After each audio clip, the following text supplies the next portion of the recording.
She was just a waitress fighting for dignity. He was a billionaire used to getting his way. But when she told him no, the next morning changed everything. What came after wasn't just revenge, it was fate rewriting their lives. Subscribe now to unlock stories that defy power, break expectations, and leave you breathless. The clink of cutlery, the scent of sizzling bacon, and the sleepy hum of early risers filled the Silver Spoon Diner at 6:45 a.m. When 26-year-old Mariah Lane tied her apron and prepared for another grueling shift on her feet, waiting tables in a place that felt stuck in time. As chipped mugs and vinyl booths bore the echoes of 100 lost dreams, including her own a theater major turned, Waitress, after life in debt, teamed up to smother her spotlight. She didn't expect the day to be anything but routine until the chime of the door brought in a man whose presence felt more like a storm than a customer. Wearing a tailored Armani suit worth more than her yearly rent, face half hidden behind, black sunglasses, shoes glistening with polished leather, presence sharp and smug like he owned the air, he breath-tanned maybe, in a way he did. People murmured as he entered, whispers passing faster than coffee pots. That's Griffin Maddox, the billionaire tech mogul, venture capitalist, and notorious tabloid bad boy who rarely stepped outside his Manhattan bubble, let alone into a rusting chrome diner in a sleepy New Jersey suburb. But there he was, striding straight past the 22 people waiting in line for breakfast like they didn't exist, heading straight for an empty booth like the world owed him a table. And that's when Mariah, who never hesitated to defend what was fair, walked straight up to him, holding her notepad with all the might of a sword, and said firmly, "Sir, there's a line. You'll have to wait like everyone else," which made the chatter stop cold as forks paused midair and phones came out to catch what many expected to be an explosion of ego.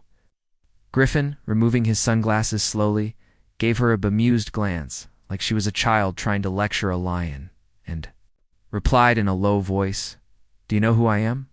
To which she smiled sweetly and said, "Yeah. I read the headlines and, unless one of them says you own this place, you're standing behind Mrs. Gonzalez in the red coat," pointing toward the stunned elderly woman who gave a shy wave. While Griffin, blinking in disbelief, slowly stood and joined the end of the line with a smirk, earning a round of quiet applause from the room.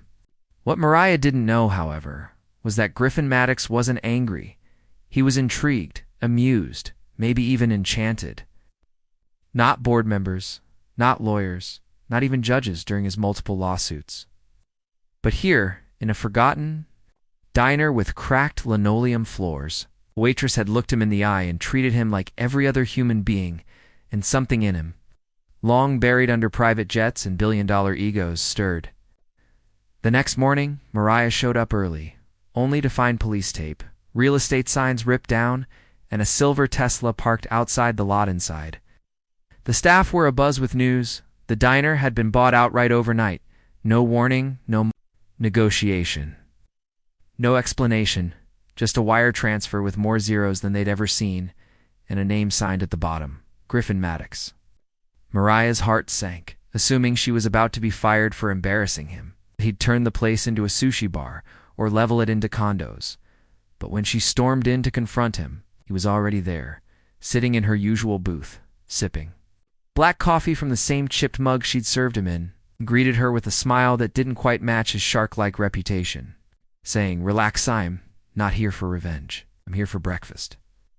"Still suspicious?" she asked. "Why'd you buy the place?" Cahill replied, "Because no one's told me the truth in a long time, and I think I need that more than another yacht." Over the next week, Griffin didn't fire a soul. Instead, he gave everyone raises, fixed the leaking kitchen pipes, brought in new ovens, kept the menu the same, and showed up every morning like clockwork, always sitting in Mariah's section, always tipping in amounts that made her dizzy but never flirting, never pressuring, just asking questions about the world, her dreams, the play she once wrote but never finished, listening like he was trying to memorize the sound of honesty. People assumed it was a publicity stunt, some twisted PR maneuver to soften his image, but it became clear that this wasn't about the headlines. One morning, he came in looking pale and tired, and when Mariah asked what was wrong, he said, quietly, "My father used to take me to a diner like this before he died." Said a man who doesn't know how to treat a waitress isn't a man at all. For a moment, his wall cracked, and Mariah saw the boy beneath the billions. The one who missed simpler times and wasn't sure how to return to them. But just as things seemed to be stabilizing, the twist came. A corporate leak revealed that Griffin's board was furious about the diner purchase, was calling it unhinged, reckless, and planning to oust him as CEO unless he liquidated the asset immediately. Reporters swarmed the place, snapping photos, spinning stories about a love affair between Waitress and mogul. And Mariah, who hated the spotlight, nearly quit on the spot. But Griffin held a press conference on the diner's front steps and stunned the world. He announced he was resigning from his own company, walking away from the trillion-dollar world he built, because there's no innovation without integrity, and I found mine at a Formica counter with cold eggs and the best damn waitress I've ever met. Chaos erupted, but Griffin stood firm, and Mariah, still reeling, asked him later why he did it. To which he replied, "Because when someone tells you the truth, you don't throw it away, you build around it." She still didn't trust him entirely, not until he handed her a manila envelope the next day containing a deed with her name on it. He had legally transferred ownership of the diner to her. Free and clear, saying only, "You fed strangers for years. Let me feed your dream." She cried in the walk-in freezer for 20 minutes. Months passed. Griffin vanished from headlines, and rumors said he'd gone off the grid, living anonymously somewhere in Oregon. The diner flourished, renamed Mariah's, with locals and tourists alike lining up for a table. She finally staged her play. In the back room about dreams deferred and found again one night.